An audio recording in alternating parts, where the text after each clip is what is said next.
జటాధరం పాండురంగం శూలహస్తం కృపానిధిం సర్వరోగహరం దేవం దత్తాత్రేయమహం భజే. జై గురుదత్త. దత్తబంధులకు సాదర స్వాగతం. నేను మీ ఓరిగంటి కార్తీక్ సార్. మనకి ఈరోజు అంశం వచ్చేసి ఏమిటంటే సంకటహర చవితి. జ్యేష్ఠ మాసంలో వచ్చే సంకటహర చవితికి చాలా ప్రాధాన్యత ఉంటుంది. పైగా ఈసారి ఎలా వచ్చిందంటే 20వ తారీఖు మంగళవారం సంకటహర చవితి. అంటే మంగళవారం సంకటహర చవితి రావడం వల్ల మనం ఆ రోజు విఘ్నేశ్వరుని కొలిస్తే ఏ విధంగా మనకు సంపదలు కలుగుతాయంటే, మనకి అప్పుల బాధలు ఏవైతే ఉన్నాయో, లేదంటే భూమికి సంబంధించిన వివాదాలు ఏవైతే ఉన్నాయో అవి తొందరగా తొలుగుతాయి తల్లి. అయితే సంకటహర చవితి నాడు ఏం చెయ్యాలి స్వామి అంటే, ఆ రోజు విఘ్నేశ్వరుడికి అభిషేకం చెయ్యాలి.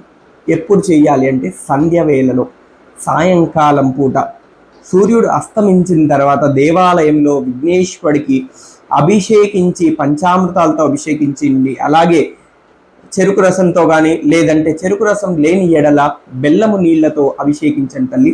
తర్వాత విఘ్నేశ్వరుడికి గరికమాల మాత్రం తప్పకుండా మర్చిపోకండి, అది చెయ్యండి తల్లి. అలాగే ఆ విఘ్నేశ్వరుడికి ప్రీతికరం ఏంటయ్యా అంటే ఉండ్రాళ్ళు కానీ, లేదంటే మోదుగ లడ్డూలు కానీ నైవేద్యం చేయించండి. లేదు స్వామి మేము దేవాలయానికి వెళ్ళలేకపోతున్నాము, ఇంట్లోనే చేసుకోవచ్చు అంటే తప్పకుండా చేసుకోవచ్చు తల్లి.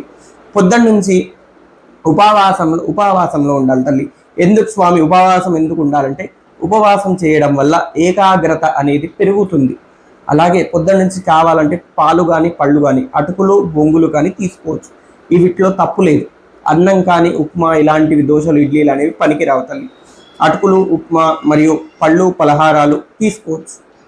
అది చేసిన తర్వాత సాయంకాలం పూట స్నానం ఆచరించి ఆ విఘ్నేశ్వరుడికి ఇంట్లోనే చిన్న విగ్రహం, గణపతి విగ్రహం ఉంటే ఆ విగ్రహానికి పాలుంటే పాలు, నీళ్లుంటే నీళ్లతో అభిషేకించండి.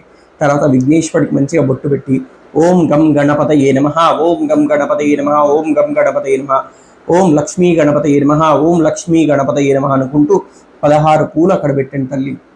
ఆ 16 పూలు పెట్టిన తర్వాత మీ మనసులో ఉన్న కోరిక చెప్పుకుంటూ ఆ స్వామివారికి ఆ గరిక పెట్టండి. మీరు తెచ్చుకున్నటువంటి గరిక అనేది స్వామివారికి సమర్పించండి. ఆ గరిక సమర్పించేటప్పుడు మీ మనసులో ఉన్న కోరిక తప్పకుండా చెప్పాలి తల్లి. అది అప్పుల బాధ కానీ, మరియు భూ వివాదం కానీ, ఏదైనా సరే అది చెప్పిన తర్వాతే గరిక సమర్పించి ఆ ఉండ్రాళ్ళు నైవేద్యం పెట్టి ధూప దీప నైవేద్యం చేయండి తల్లి. మీకు చక్కటి ఫలితం 16 రోజుల్లోనే మీకు చక్కటి ఫలితం వస్తుంది తల్లి. తప్పకుండా చేయండి. ఈ సంకటహర చవితికి అంతటి ప్రాముఖ్యత ఉన్న తల్లి, చేసుకోండి. జై గురుదత్త.